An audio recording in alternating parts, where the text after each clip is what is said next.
नमस्कार। ये वीडियो उन लोगों के लिए है या उन किसानों या पशुपालकों के लिए है जो पशु रखते हैं यानी कि पशुपालन का काम करते हैं। राजस्थान सरकार ने एक योजना चलाई है, मुख्यमंत्री मंगला पशु बीमा योजना। इस योजना के तहत जो पशुपालक हैं उनके पशुओं का बीमा किया जाएगा। और अभी इसका जो क्या है घोषणा की गई थी 2024-25 के बजट में राज्य सरकार के द्वारा। और स्टार्टिंग में क्या है कि प्रथम इसके 5-5 लाख दुधारू गाय या भैंस का बीमा होगा।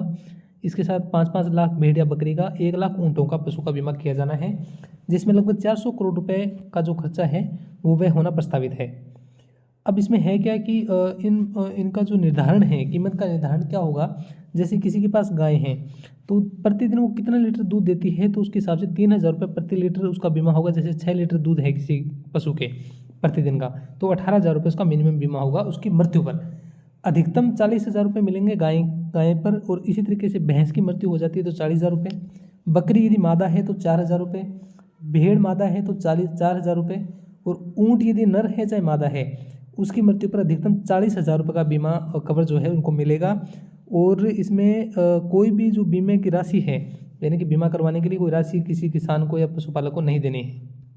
इस योजना के तहत जो भी प्रदेश के पशुपालक हैं वो इस बीमे को ऑनलाइन क्या है आवेदन कर सकते हैं जन आधार कार्ड से।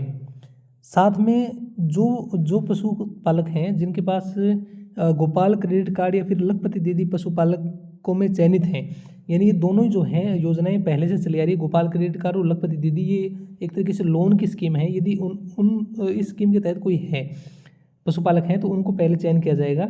और अनुसूचित जाति और जनजाति के जो लोग हैं उनको क्रम से 16 और 12% का आरक्षण इसमें दिया गया है।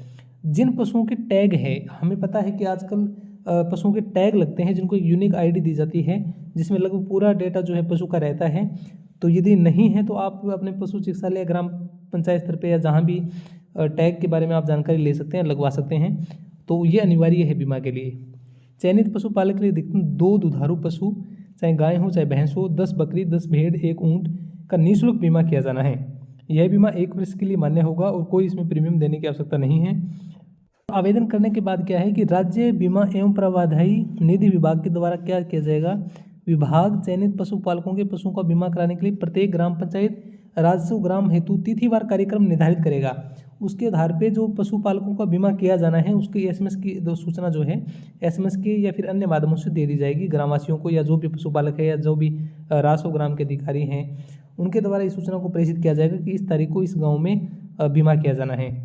यदि किसी बीमित पशु का टैग किसी कारण से गुम हो गया है तो उस स्थिति में पशुपालक को बीमा विभाग को सूचना देनी होगी। और सूचना प्राप्त होने के 1 दिन के भीतर बीमा विभाग जो है बीमा विभाग पशु का रीटैगिंग करेगा।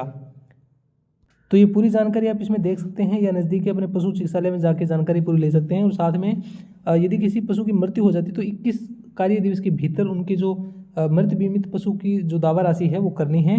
योजना के तहत किसी भी प्राकृतिक या आकस्मिक दुर्घटना जैसे आग लगना, सड़क दुर्घटना, आकाशीय बिजली गिरना, प्राकृतिक आपदा या कई तरह की घटनाएं हो सकती है जिसमें पशु की मृत्यु होने पर बीमा राशि जो है मिलेगी। और इस तरीके से एक मोबाइल एप्लीकेशन भी आप डाउनलोड कर सकते हैं, जन आधार के माध्यम से लॉगिन करके आप इसका आवेदन कर सकते हैं।